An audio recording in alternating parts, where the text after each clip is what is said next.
안녕하세요. 저는 카페를 운영하고 있는 32세의 여자입니다. 나이보다 조금 일찍 자영업을 시작했는데 컨셉이 좋아서였는지 요즘 경기가 어렵다고 하지만 저는 위치도 좋아서인지 별다른 어려움 없이 잘 운영하고 있습니다. 제가 오늘 이렇게 사연을 보내게 된 것은 얼마 전 사기 결혼으로 피해를 보신 분의 이야기가 있었는데 저도 비슷한 일을 겪어서 저의 이야기도 한번 들어보시라고 보내봐요. 먼저 저희 가족들에 대해서 말씀을 드려볼게요. 저희 아버지는 강남에서 피부과를 하시는 의사세요. 제가 어려서부터 강남에서 병원을 해오셨는데 예전부터 피부과의 미용 시술들이 워낙 많고 인기가 좋다 보니 집에 경제적으로 여유가 많았어요. 아버지는 성품도 좋으셨지만 워낙 가정적인 분이었어서 병원이 끝나면 꼭 집에 오셔서 가족들과 저녁을 먹으며 즐거운 시간을 보냈고 저와 동생의 방학 기간에는 꼭 보름 정도의 시간을 빼서 해외로 데리고 다니시며 많은 것을 함께 해주셨답니다. 그래서 저는 어려서부터 단기간 조금 어린 나이이기는 했지만 미국, 동남아, 유럽, 호주 등 안 가본 나라가 거의 없을 정도로 많이 다녔고 그러면서 외국인 친구들도 많이 사귈 수 있었답니다.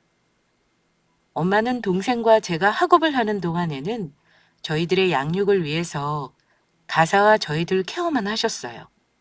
사실 부모님이 특별히 말씀을 안 하셔서 그냥 엄마도 대학을 졸업하셨다는 정도로만 알고 있었는데 동생이 고등학교를 졸업하고 대학을 진학한 후 엄마가 이제는 엄마도 그동안 하고 싶었던 엄마의 일을 하시겠다고 하시면서 엄마가 약사 자격이 있으신 것을 알게 되었어요.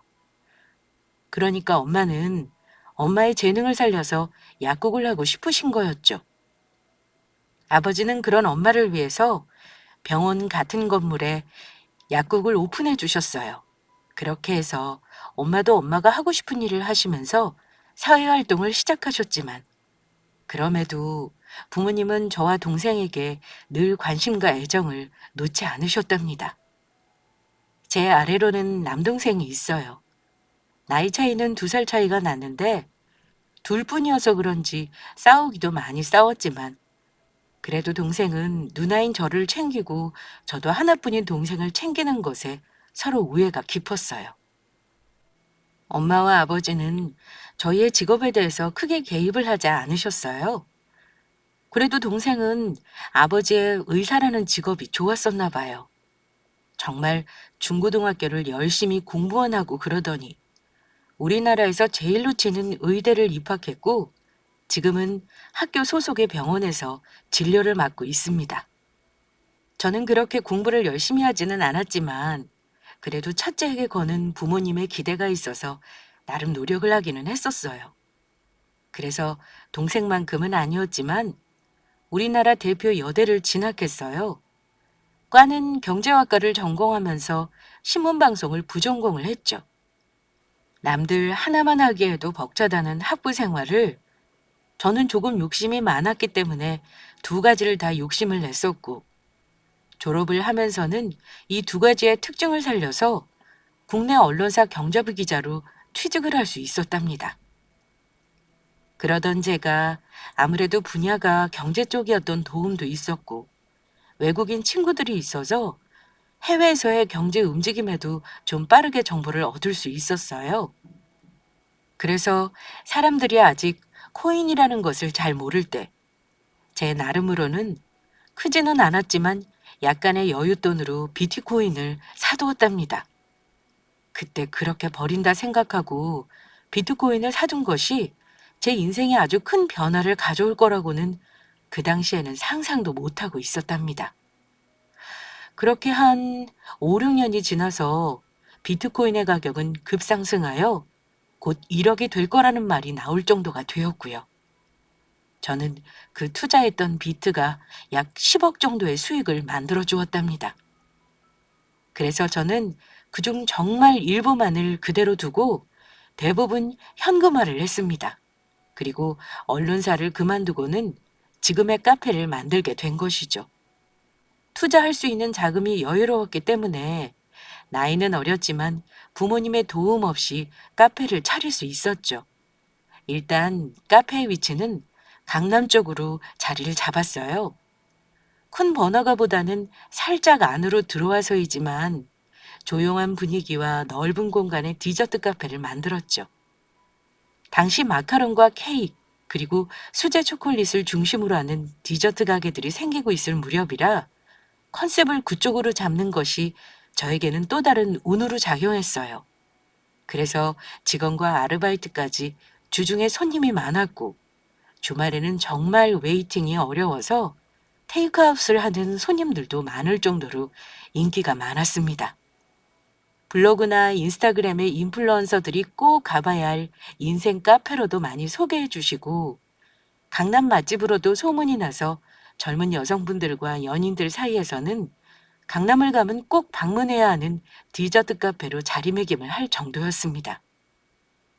저는 제가 코인으로 돈을 벌었다는 이야기는 아주 가까운 지인 외에는 말을 하지 않았어요. 그래서 제 직장 동료들도 제가 그냥 부모님 지원으로 카페를 오픈했다고 알고 있었어요. 그렇게 카페를 운영하면서 몇 년이 지나서 예전 언론사의 선배가 소개팅을 주선해 주셨어요. 그때가 제가 28살이었어요. 당시 31살이던 신랑을 소개로 만난 곳은 압구정의 작은 카페였어요. 가볍게 봄바람이 부는 5월의 토요일 오후, 주선자인 선배는 없이 저와 그 사람 둘이서만 만나기로 하고 약속 장소를 나갔습니다. 신랑은 증권회사를 다닌 지 3년 차라고 하더라고요. 애널리스트로 일하고 있었어요. 언론사를 다닐 때 경제파트 기자를 했어서 증권가 이야기나 주식에 대해서는 기본적인 것들을 잘 알고 있었어요. 사실 신랑의 첫인상은 썩 제 타입은 아니었지만 대화를 나누면서 이야기가 잘 통하는 것은 알게 되었죠. 신랑네 부모님은 장사를 하고 계셨어요. 집은 서울의 한 대학가였는데 일찌감치 그 동네 자리 잡고 신랑이 어려서부터 살았다고 하더라고요. 그리고 두 분이 그 대학가에서 오래된 분식집을 하셨대요. 다행이라고 해야 하는지 분식집이라는 게 한편으로는 안정적인 메뉴였어서 다른 식당들이 유행을 타서 생겼다가 사라지고 업종이 변경되고 하는 사이에도 변함없이 그 자리를 지키며 장사를 하셨대요.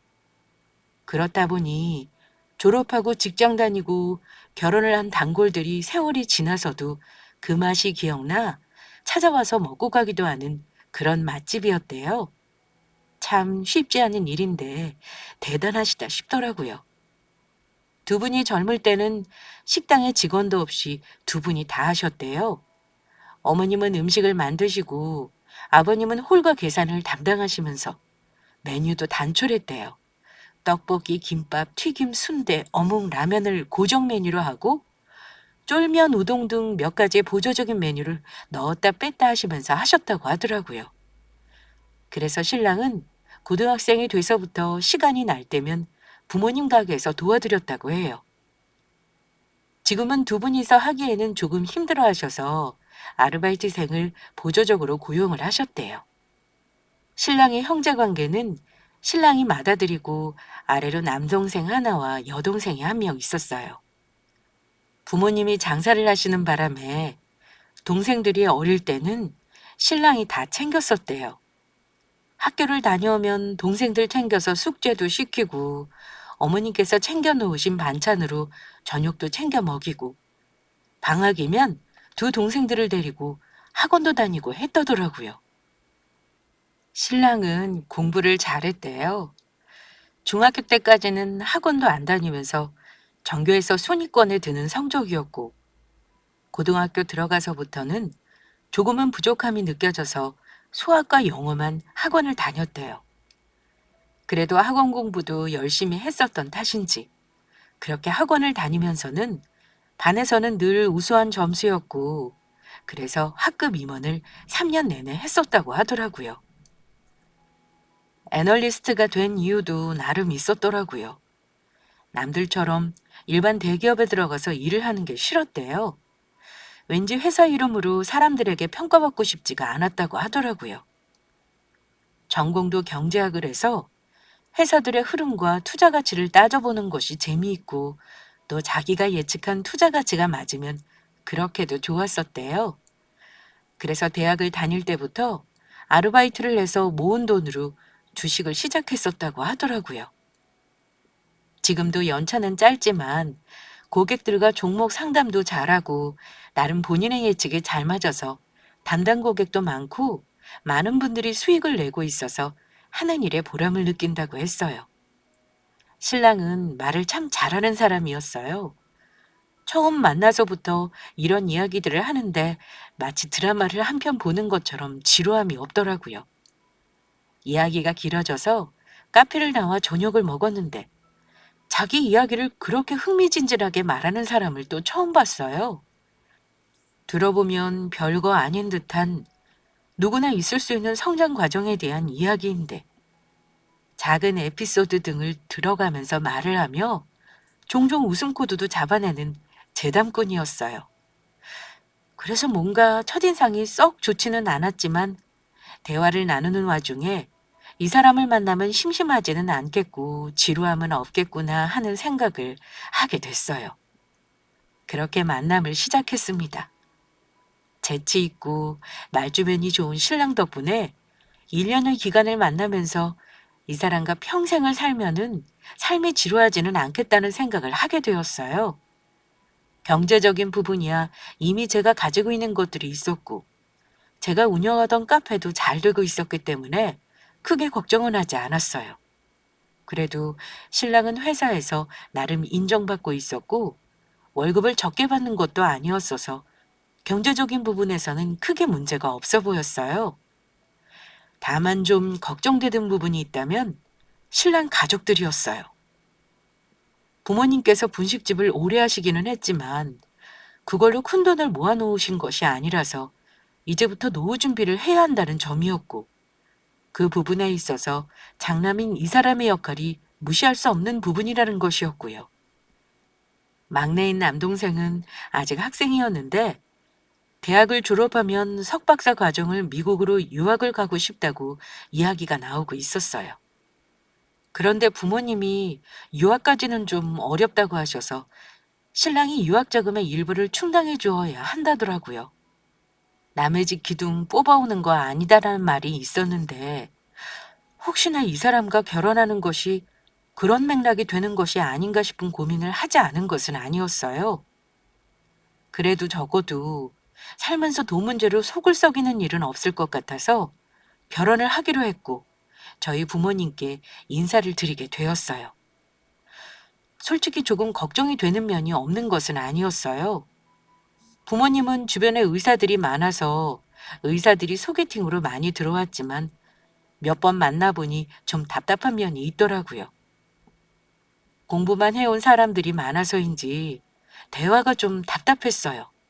저랑 대화 코드가 맞지 않고 남자들도 뭔가 모를 프라이드가 조금 도를 넘어선다는 느낌을 받을 정도로 그렇다 보니 부모님은 의사 사위를 만나서 결혼하기를 바라시는 마음이 크셨는데 분식집을 하시는 부모님을 두고 있는 이 사람이 썩 마음에 들어하지 않으셨어요. 처음 인사를 드리러 왔을 때 이 사람의 서글서글한 성격이 편견을 가지고 있던 부모님의 마음을 조금은 달랬나 봐요. 다행히 저희 부모님께서는 집안 환경이나 배경보다는 사람 그 자체를 보고 평가하시는 분이라 넉넉한 형편은 아니지만 그래도 열심히 노력해서 자기 인생을 개척해 나가는 신랑의 모습에 생각이 달라지셨더라고요. 제가 시부모님을 처음 뵐 때 시부모님들은 참 좋은 분들이셨어요. 정말 열심히 살아오신 만큼 소박하면서도 선하신 인상이 포근한 분들이었습니다. 제가 카페를 하고 있다는 점에서 어린 나이에 자기 사업을 하고 있고 그게 또 1, 2년이 아니고 좀 운영을 했다는 점에서 상당히 높게 평가해 주시고 계셨습니다. 물론 부모님의 직업이 의사이고 약사라는 점에서는 조금은 직업적인 열등감이 있으신 듯 해 보였는데 그래도 대놓고 보여주시는 것은 아니고 존경심이 있는 것처럼 말씀을 해주셔서 성품도 좋아 보이셨어요. 그렇게 양쪽 어른들께 정식으로 인사를 드리고 서서히 결혼에 대한 이야기가 오갔습니다. 시댁 쪽에서는 전혀 지원을 기대할 수 없었고 신랑이 그동안 직장 생활을 하면서 모아둔 돈으로 모든 준비를 해야 했습니다. 그래서 저도 제가 가지고 있는 것을 모두 공개하지는 않고 신랑이 준비할 수 있는 정도만 공개를 했습니다. 그리고 저희 부모님께도 도움을 받지 않고 결혼을 준비했어요. 집은 경기도 쪽에 아파트 하나를 전세로 준비하고 혼수 등을 챙겼습니다. 결혼을 준비하는 단계에서는 크게 무리는 없었어요. 상견례에서도 별다른 트러블은 일어나지 않았어요. 다만 좀 철없고 이기적인 신랑의 남동생이 좀 맞득지 않아 하는 게 보였어요. 나중에 들은 이야기이지만 자기 유학 자금을 형이 마련해줘야 하는데 결혼을 하게 되면 그 부분이 어려워질 거를 걱정했다고 하더라고요. 안 그래도 그런 것이 결혼하기 전이라면 모를까. 결혼해서 본인 가정이 있는데 다 큰 동생 유학비를 대줘야 한다는 것이 저로서는 납득이 가지 않는 면이라 그 부분으로 이야기를 해보려 하고 있었거든요. 그런데 남동생은 위의 여동생과는 다르게 정말 철이었고 이기적으로 생각을 하고 있었어요. 하긴 자기 형이 증권사에서 애널리스트를 하면서 돈을 많이 번다고 알고 있었으니 자기 하나 공부하는 거 뒷바라지 정도는 쉽게 해줄 수 있을 거라고 생각을 한 모양이에요. 여동생은 사리분별력도 좀 있고 그래도 좀 생각이 있는 사람이었어요. 신랑과는 3살 터울이었는데 대학을 다닐 때도 아르바이트를 해서 본인 용돈은 본인이 벌어서 쓰고 방학이면 아르바이트를 늘려서 등록금을 마련하기도 했었다고 하더라고요. 하지만 그게 다 충당은 안 돼서 약간의 학자금 대출을 받았다고 해요. 그걸 졸업하고 취업을 해서 정말 악착같이 안 쓰고 갚아서 또래 친구들보다 일찍 대출을 갚았다고 하더라고요. 저보다 1살 많았는데 또래들보다 야무진 것 같아서 참 마음에 드는 예비 신우였습니다. 그게 무개념의 시누이 노릇하려는 시누이 같지 않아 보여서 더 좋았고 그렇다 보니 제 걱정은 막내 시동생만 잘 확인하면 될 거라는 생각이 들었습니다. 만나고 1년 6개월이 되었을 무렵 우리는 결혼을 했습니다. 결혼을 준비하면서 많이 싸운다는 이야기를 들었는데 저희는 그다지 부딪히는 일이 없었어요. 내 집을 장만할 때까지는 이사를 다닐 것도 생각을 했기 때문에 TV와 침대, 소파를 제외하고는 가능한 좀 저렴한 것으로 준비를 했었고 TV와 침대, 소파만 좀 좋은 걸로 했어요. 그런 부분에서도 의견이 맞아서 비싼 혼수를 하는 것보다는 그 돈을 차라리 모았다가 나중에 집을 장만할 때 같이 쓰는 것에 동의를 했습니다. 결혼을 하고 생활비는 별도의 통장을 만들어 사용하기로 했습니다. 둘이 생활비 통장을 만들어서 각각 150만 원씩을 넣고 생활비로 사용을 하고 남는 부분은 저축을 했습니다. 그리고 나머지 수입은 각자의 용돈과 부모님들 용돈이나 기타 경조사비 등으로 사용을 했어요. 둘의 공통적인 부분을 제외하고 다른 부분들은 각자가 챙기는 것으로 했습니다. 이렇게 하기로 한 가장 큰 이유가 시동생의 유학자금 때문이었습니다. 시동생은 욕심이 많아서였는지 그래도 공부를 많이 잘해서 장학금을 받으면서 다닐 수 있었나 봐요. 숙식은 기숙사를 이용하게 되었고 그렇다 보니 생활비 정도의 자금만 필요해서 신랑이 그 부분을 좀 지원을 해주었던 모양이에요. 그렇다고 부모님께서 손 놓고만 계신 거는 아니었지만 그래도 비중이 적지는 않았던 모양이더라고요. 결혼을 하고 초반에 저와 신랑은 혼인신고를 바로 하지는 않았습니다. 일단 혼인신고 없이 지내다가 아이가 생기면 혼인신고를 할 생각을 했어요. 아니면 1년 정도는 지나서 하든지. 요즘은 그런 부부들이 많았고 나쁘지 않다고 생각을 하고 있었는데 신랑도 그 부분에서는 동의를 해줘서 할 수 있었어요. 물론 어른들은 동의해 주시지 않았지만 저희 부모님은 그래도 제 의견이니 알아서 잘하라고 하시는 쪽이었는데 시댁 어른들은 혼인신고를 서둘러서 해야 온전히 결혼을 한 것이라고 생각을 하셔서 재촉을 하시기는 했어요. 나름 평탄한 신혼생활을 하고 있었습니다. 신랑은 아침 일찍 출근해서 전날 미국장을 분석한다고 했고, 퇴근 후에는 당일 국내장을 분석해서 일종의 보고서를 작성하고 고객 상담을 하곤 해서 근무 시간이 상당히 긴 편이었습니다. 하지만 최대한 주말만큼은 둘이 함께 할 수 있는 시간을 만들었습니다. 저는 오전 중에는 운동을 다녔어요. 아침에 매장을 오픈해 놓고 운동을 하고 나서 가볍게 점심을 먹고는 집안 정리를 하고 오후에 다시 매장을 나갔습니다. 그렇게 저녁 장사를 하고 저녁 10시에 마감을 하고 집으로 들어왔습니다. 저희는 각자의 일에 최선을 다했지만 결혼 생활에 있어서도 열심히 적응을 하려고 했습니다. 그렇게 한 달여 시간이 흐르고 어느 주말 저녁 신랑과 저는 저녁 식사를 한 후 가볍게 맥주에 버터 오징어를 만들어서 OTT를 보면서 시간을 보내고 있었습니다. 그런데 신랑이 갑자기 할 이야기가 있다고 하는 것입니다. 평소 장난기가 많은 사람이 조금은 진지하게 이야기를 시작해서 긴장을 하고 있었지만 이 사람이 꺼낸 이야기는 정말 놀랄 수밖에 없었습니다. 무슨 이야기인데 이렇게 무게를 잡아? 어떻게 이야기를 꺼낼까 참 고민을 많이 했는데 더 늦기 전에 말을 해야 할 것 같아서. 왜? 어디 숨겨둔 아이라도 있어? 왜 이래? 나 그런 거에는 깨끗해. 그런 문제는 전혀 없다고. 그럼 뭔데? 왜 이렇게 뜸을 들여? 다른 게 아니고 나 사실은 빚이 좀 있어. 빚? 웬 빚?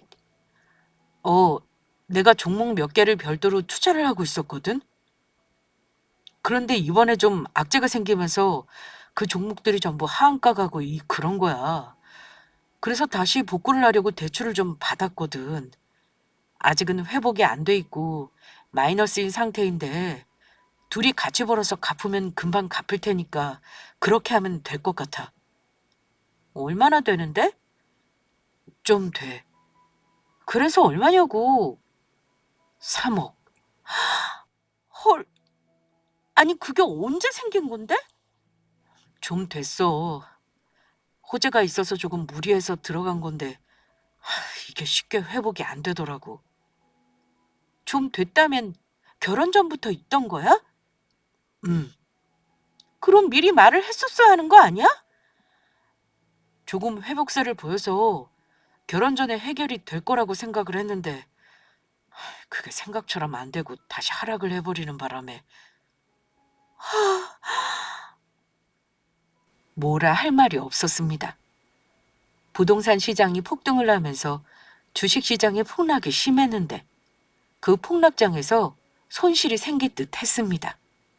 저야 코인에 투자했던 것들을 대부분 현금화했고 아주 일부만 투자를 하고 있었고 주식 쪽으로는 거의 관심이 없었기 때문에 손실이 없었습니다.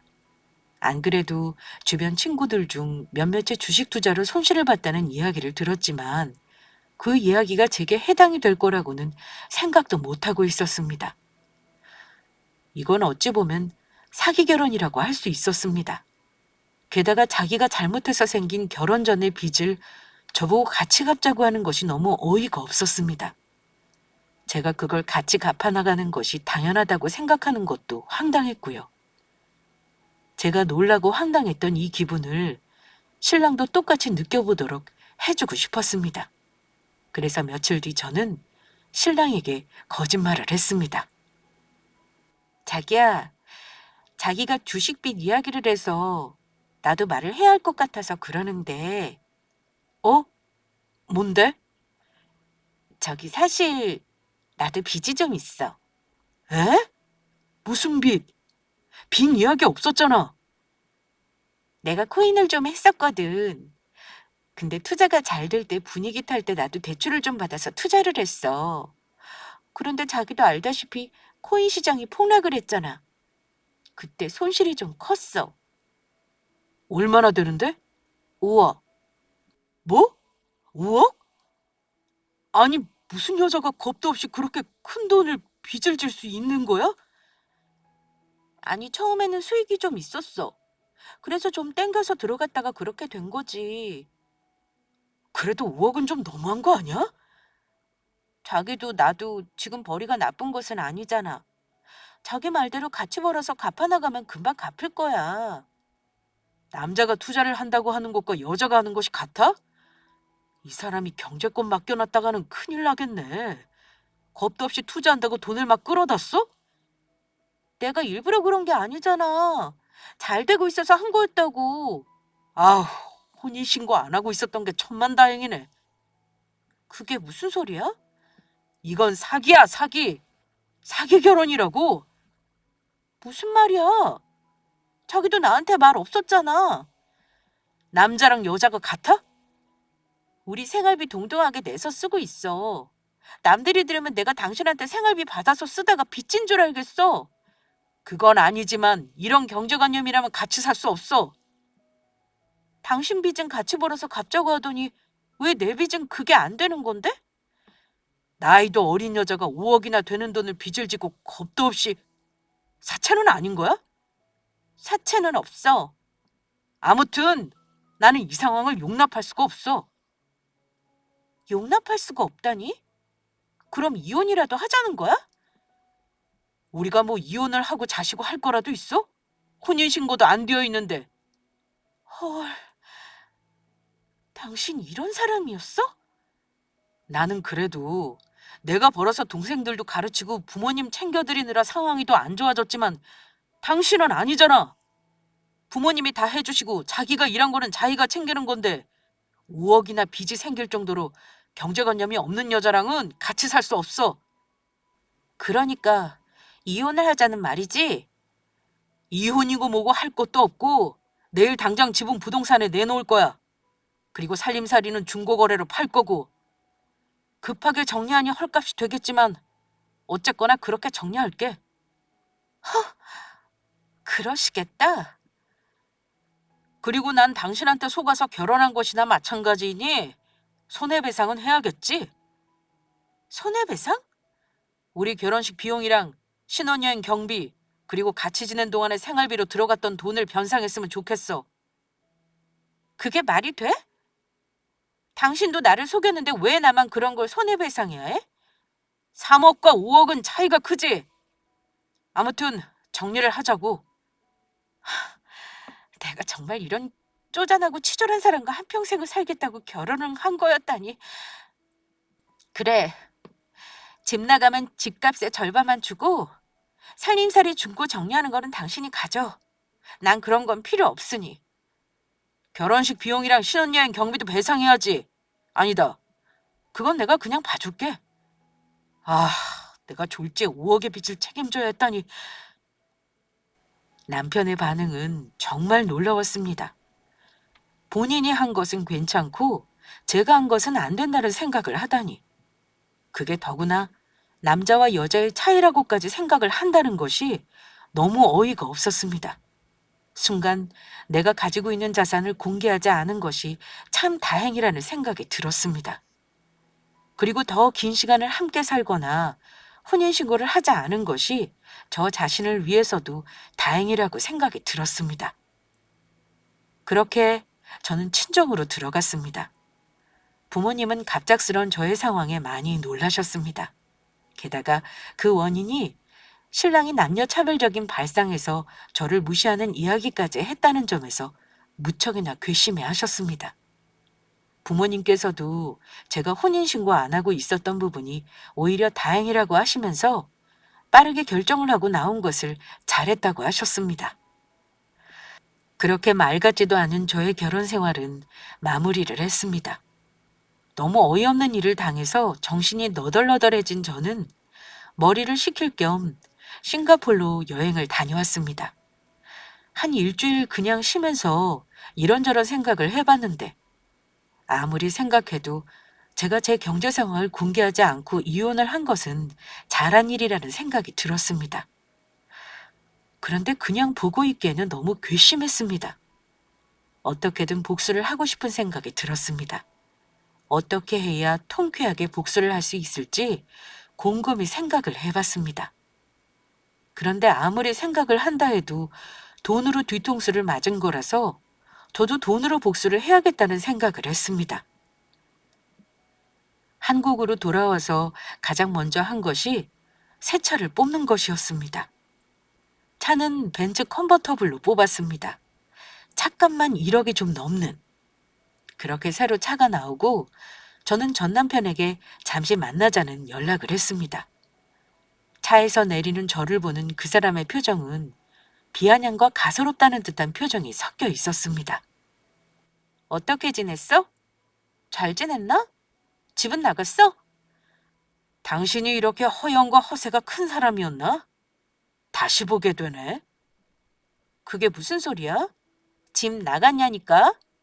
어, 집 나갔고 한 달 후에 이사 온 데서 짐 정리하고 있지. 그럼 보증금 들어오면 반은 나한테 보내. 보증금에 내 돈도 반이 들어가 있으니까. 그건 그렇고, 아니 빚이 5억이나 있는 사람이 억대의 벤츠를 그것도 신차로 뽑아서 타고 다니냐? 샤넬 가방도 못 보던 것 같은데 알고 보니 사치도 심한 사람이었구나. 내가 이런 사람과 결혼을 하고 평생을 살려고 했었다니. 일찌감치 이혼한 게 천만다행이군. 뭐래? 내가 무슨 빚이 있어? 뭐 있다면서? 나 빚 같은 거 없어. 어? 그럼 지난번에 한 빚 이야기는 뭐야? 당신이 혼수랑 모든 경비를 칼같이 반반하자던 사람이 결혼 전에 가지고 있던 3억이나 되는 빚을 같이 갚아나가자고 해서 어이가 없어서 해본 말이지. 그런 말을 그냥 해본 거라고? 어. 당신은 3억이라는 빚을 같이 갚아나가자고 아주 쉽게 말을 하는데 내가 빚을 가지고 같이 갚아나가자고 하면 어떻게 나올지가 궁금했거든. 내가 슬쩍 떠봤는데 당신의 본심이 바닥을 보인 거지. 이혼한 거는 당신이 아니라 내가 천만다행인 거지. 그럼 5억 빚이 실제가 아니라는 말이야? 나 몇 년 전에 비트코인으로 15억을 넘게 벌었어. 지금 카페도 그때 번 돈으로 내가 차린 거고. 그리고 대부분의 자금을 예금으로 보유하고 있었지. 10억? 어. 그래서 이번에 이 차도 새로 뽑은 거고 난 빚지고 차 새로 뽑으면서 허세 부리는 그런 짓은 안 해. 그럼 그렇게 돈이 있는데 왜 없는 척을 했어? 당신 돈으로 내 빚 정리할 수 있었잖아. 미쳤어? 내가 왜 그걸 갚아? 그건 당신이 결혼하기 전에 무리하게 투자하다가 생긴 빚인데? 그럼 지금 얼마나 자금이 있는 거야? 지금? 이 차값을 제하고 나면 한 7억 정도 있지. 현금으로만. 현금으로만? 그럼 다른 것도 있다는 거야? 결혼할 무렵에 부모님이 아파트도 하나 못 해주는 거 미안하다고 강남에 아파트 하나 내 이름으로 해주셨어. 임대해놓고 나중에 상황이 되면 들어가든지 아니면 그냥 투자성으로 가지고 있으라고. 당신이 그렇게 반반을 외치지 않았다면 그 아파트로 들어가서 살 수도 있었겠지. 강남 아파트? 이건 또 뭔 소리야? 난 들어도 안 본 건데. 당신이 결혼을 준비할 때 칼같이 반반을 주장하길래 일부러 안 밝혔지. 내가 정말 이 꼴 저 꼴 보기 전에 이렇게 끝냈으니 다행이지. 하마터면 어쩔 뻔했어? 자기야, 내가 미안해.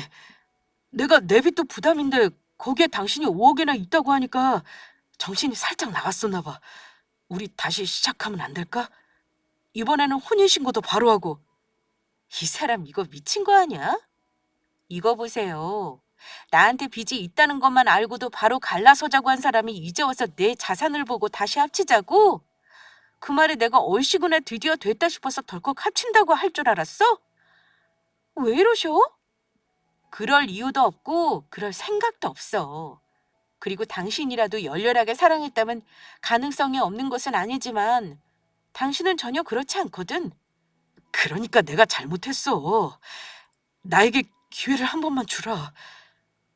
됐거든? 나는 당신 빚 3억을 같이 갚아줄 수 있으니까 그거 같이 해줄 수는 있는 좋은 여자 만나서 같이 열심히 갚으면서 사세요. 그런데 새로 만나는 여자한테는 결혼하기 전에 미리 빚이 있다고 밝히고 만나세요? 안 그랬다 그래 나처럼 순순히 안 끝내고 사기 결혼으로 고소당하는 수가 생겨요. 얼굴이 울그락불그락 하면서 어쩔 줄 몰라 하는 그 사람의 모습이 왠지 통쾌하기까지 했습니다.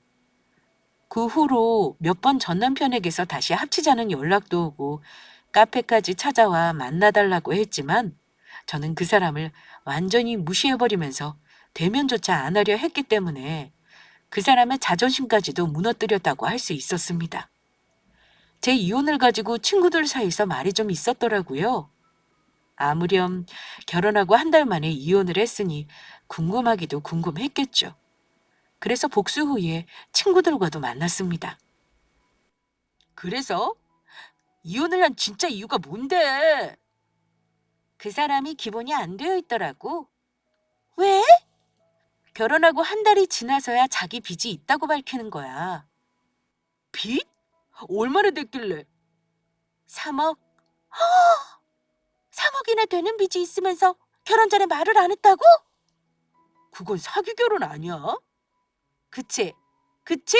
사기지? 그뿐인 줄 아니? 그 빚을 나보고 같이 갚자고 하더라.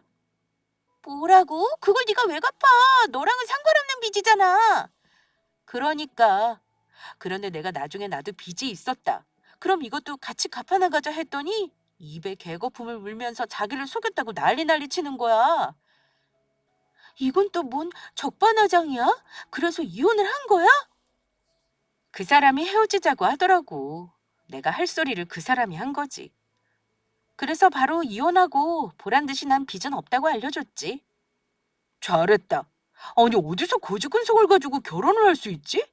근데 그 사람 사기 결혼으로 고소해야 하는 거 아니야? 고소하고 싶은 마음은 굴뚝인데 크게 피해봤다고 할 거는 없고 복잡하고 시끄러워지는 거 싫어서 그냥 이혼한 거지. 하긴 이혼이라고 하기보다는 파혼이라고 하는 게 더 맞을 수도 있겠다. 혼인신고도 안 했었으니. 어쨌든 잘했다. 하마터면 큰일 날 뻔했다. 그러니까 니들도 결혼하기 전에 미리 확인을 하고 알아도 요즘 주식이니 코인이니 하면서 투자하는 사람 많잖아. 그런데 그게 꼭 잘 되기만 하라는 법은 없거든. 꼭 주식이나 코인이 아니더라도 빚이 있으면 있고 규모는 얼마나 되는지를 미리 알아야지. 안 그러면 니들 말처럼 사기 결혼이 되는 거니까. 친구들도 이 상황이 어이가 없고 상식을 벗어나는 일이라고 입을 모으더라고요. 이렇게 세상 모두가 아는 상식을 본인 혼자 자기 생각에 옳다고 주장하던 전 남편. 그래놓고는 내 빚은 말도 안 했다고 노발대발하던 그 사람이 우스웠습니다. 사람을 돈이나 배경을 보고 판단하는 것이 좋은 것은 아닌 줄 알지만 그래도 그냥 무시할 것은 아니라는 것을 경험을 했어요. 부모님의 인품은 좋았지만 넉넉하지만은 못했던 환경에서 동생 둘까지 챙겨야 하는 장남이라는 위치가 어쩌면 그 사람을 그렇게 만들지 않았을까 생각도 들고요. 그래서 결혼은 비슷비슷한 사람이 만나서 해야 한다는 어른들의 말씀이 틀리지 않았다는 것도 깨달았어요. 그렇게 몇 달이 지나서 전 남편의 매달림도 시들해질 무렵 저는 한 사람을 소개받았습니다. 아버지께서 가르치신 제자 한 명을 소개해 주신 거였습니다. 아버지는 병원 진료를 하시면서 매주 본교를 출장을 하셨거든요. 그때 아버지께서 참하고 야무진 학생이라 좋게 보고 계셨는데 얼마 전 스승님 찾아뵙는다고 아버지 병원으로 왔었대요. 마침 아직 결혼도 안 하고 있어서 내 딸 한번 만나보라고 하셨는데 그 제자분이 흔쾌히 만나보겠다고 하셔서 만나게 됐어요. 그 사람의 부모님은 두 분이 다 의사셨습니다. 어머니는 대학병원 가정의학과 교수셨고 아버님은 신도시 쪽에서 치과를 하고 계셨습니다. 형제도 없이 외동이라 어려서부터 유복하게 자랐더라고요. 그래서인지 사람이 여유 있고 베풀 줄도 아는 사람이라 더 좋았습니다. 집안의 경제적인 부분이 결혼해서 봐야 할 정도는 아니지만 그래도 어느 정도는 무시할 수 없다는 것을 알게 되는 계기이기도 했습니다. 첫인상도 좋았지만 서글서글한 눈매와 살짝 수줍어하는 모습이 정말 공부만 하던 사람이구나 싶은 생각이 들어서 좀 더 알아가기로 했어요. 나 하나 궁금한 게 있는데요. 네, 어떤 게 궁금하세요? 만약에 오빠가 투자 같은 거를 하다가 빚이 한 3억 생겼어요. 그러면 결혼 전에 상대방에게 그 사실을 알리실 거예요? 그건 당연한 거 아닌가요? 저야 뭐 특별하게 그럴 일은 없지만 만약에 정말 그런 일이 있다면 당연히 알려야 한다고 생각해요. 그래야 정말 결혼까지 할지 아니면 빚을 다 정리한 후에 결혼을 할지 같은 거를 상대가 결정할 수 있다고 생각하거든요. 그리고 일단 말을 안 한 것이 사기 결혼이 될 수 있잖아요. 그쵸? 그러면 그걸 결혼한 상대랑 같이 해결하실 건가요? 그걸요? 왜요? 결혼하기 전에 내가 잘못해서 생긴 빚인데 그걸 왜 상대방에게 부담을 줘요? 당연히 내가 혼자서 감당해야 하는 거죠. 사실 고정비 얼마 정도는 집 살림하고 유지하는 데 들어가는 비용은 그거대로 챙겨두고 빚을 갚기 위한 다른 노력을 더 해야겠죠. 이를테면 아르바이트 같은 서브잡을 갖는다든지 하면서요. 아, 그렇게 생각을 하시는구나. 왜요? 다르게 생각하는 사람도 있어요? 이게 상식적이라고 생각이 드는데요. 저도 이게 상식이라고 생각을 하는데 상식밖에 생각을 하는 사람들이 있더라고요. 걱정 말아요. 저는 그런 사람 아니니까. 역시 상식적이고 일반적인 생각으로는 그 빚은 결혼 전에 알려야 하고 가능한 본인이 갚아나가야 하는 게 맞더라고요. 지금 저는 이 남자와 결혼을 준비하고 있어요. 제가 결혼을 한 번 했다가 실패했다는 이야기는 미리 했어요. 사실 아버지께서 저를 소개해 주시기 전에 이야기를 했었다고 해요. 그런데 이 남자는 그건 제가 원인이 아니라 전 남편이 문제가 있었던 부분이니 상관없다는 태도를 보였나 봐요. 그래서 그냥 바로 소개를 시켜주신 거였고. 결혼식은 내년에 할 것 같아요. 결혼하면 아버지가 압구정에 병원을 개원해 주시기로 했어요. 예비 시댁에서는 그쪽으로 신혼집을 해주신다고 하더라고요. 부모님이 제게 해주신 아파트가 있다고 했지만 그건 나중을 위해서 자산으로 보유하고 있고 저희 아버지가 병원을 개원해 주시는 것만큼 예비 시댁에서도 저에게 뭔가 해주고 싶으시다며 아파트를 해주신다고 하더라고요. 물론 전 시댁도 어른들이 시집살이를 시키려고 한다거나 몰상식한 분들은 아니었지만 노후 준비도 하나도 안 되어 있어서 나이 들면 자식들에게 의지하지 않을 수 없는 환경이라는 부분이 부담 아닌 부담일 수 있었고요. 그런데 지금 예비 시댁은 노후 준비뿐 아니라 하나뿐인 아들을 위해서 아낌없이 해주실 준비도 되어 있으셨고요. 워낙 생각이 깨어 있으셔서 그런지 예비 며느리인 저에게도 편하게 대해 주시면서도 저를 많이 존중해 주시더라고요. 저희 부모님과 예비 시부모님도 이미 인사를 하셨어요.